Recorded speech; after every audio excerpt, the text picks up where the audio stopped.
Hey, it's BrickTsar. Have I ever been to another country? Why am I asking you that? And what do I think of investing in large Lego sets and buying pieces of Lego? So we're going to talk about in this video. Alright, so today is April 13th, 2016. I'm doing the vlog every day in April. That's SSSVEDA, Veda.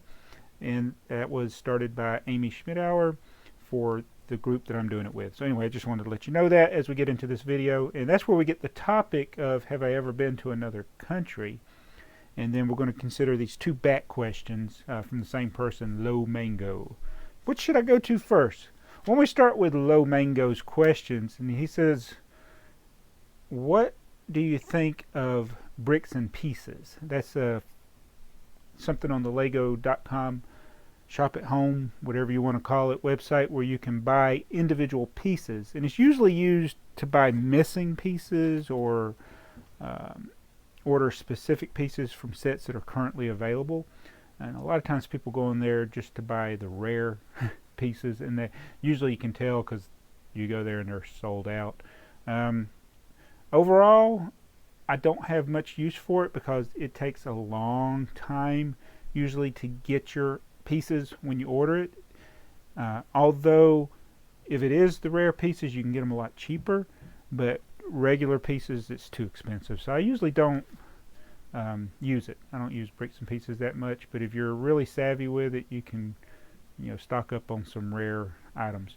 Now he asked another question. He says, what do I think of investing in large Lego sets? And I have talked about investing in Lego before. I don't like really using that word investing because to me it's where you investing, I guess that's where you buy a set and just hope that it will go up in value.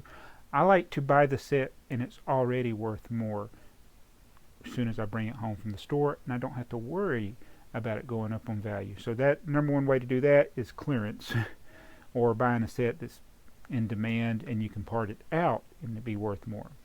So large sets, though, I will say those are probably among the best, although some of them are hard to part out.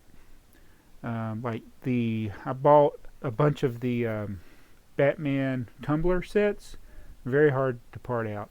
But the Tower Bridge set, 4,000 whatever pieces, easy to part out, and it has pieces that people like.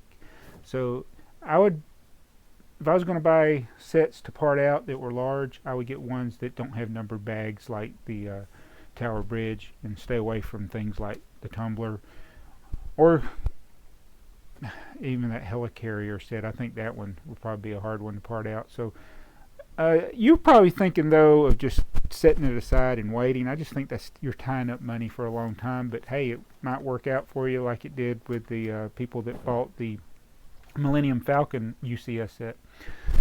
So what do you think? Do you think bricks and pieces is any good? Do you think it's wise to buy large sets and invest in them? Leave your comments below about that. Now the other question is, have I ever been to another country? What shirt do I have on? You see what this is? It's Sherlock. I don't know what it is, but I just love British television, a lot of it. Not all of it. I mean, I'm not a Downton Abbey, or as I like to say, Downtown Abbey.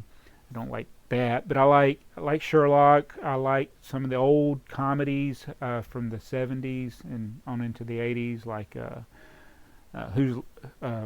well, I said Whose Line Is It Anyway? That did start over there, but what was the one? Are You Being Served?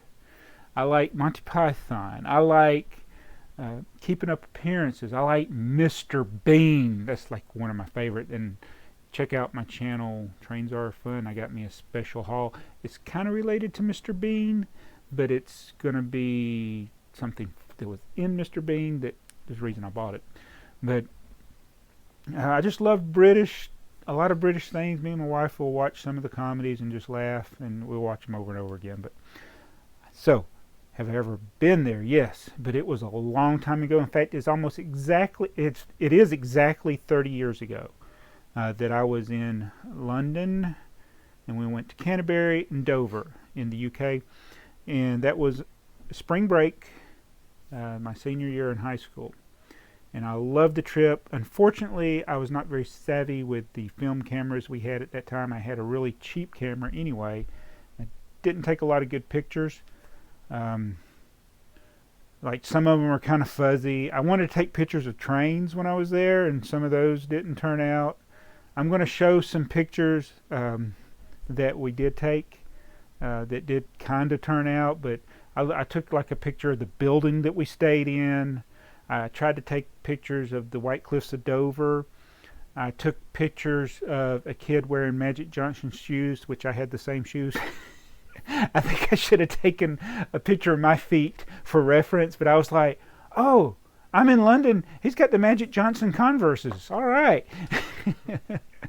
So, yeah, I took a picture of laundry.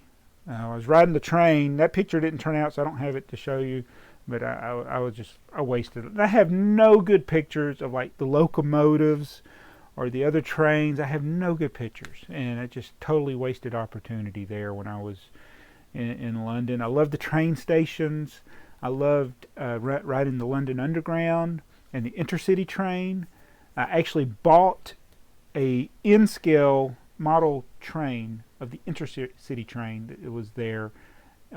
It was a Hornby train, I believe, but I sold it. I wish I'd kept it now because that was I spent a day in that Friday on the trip. I could go anywhere I wanted, which is kind of, I can't imagine now letting my 17-year-old go anywhere they want in a big city by themselves, but that's what I did. I went by myself, and I went to bookstores, record stores, and hobby shops. And I bought anything, mostly train-related stuff is what I bought. So I want to go back, and I want to go see the countryside of England, and there's a lot of places in Europe. But that was my most memorable trip outside of the U.S. I have been to Canada and Mexico, but my trip to London was very special, and I appreciate my history teacher, John Siegel, who took us. There were 7 of us kids that went, and I had a mustache then. In my passport, I looked like a terrorist. So yes, I did get searched at the airport. So great trip though. Won't take anything from it. And thanks to my mom who helped me go on that trip. Why am I doing this? Thanks to my mom for helping me to go. So where have you been? What countries have you been? Oh, and speaking of UK, going to be going to Philly Brick Fest, and I'll be meeting somebody from that side of the world, which is going to be awesome. So that's coming up in a couple of weeks, so it's going to be great. So thanks for watching this video. See you in the next one. I'm Joseph. This channel is BrickTsar. Do you like it better if I say BrickTsar? See you in the next one. Bye.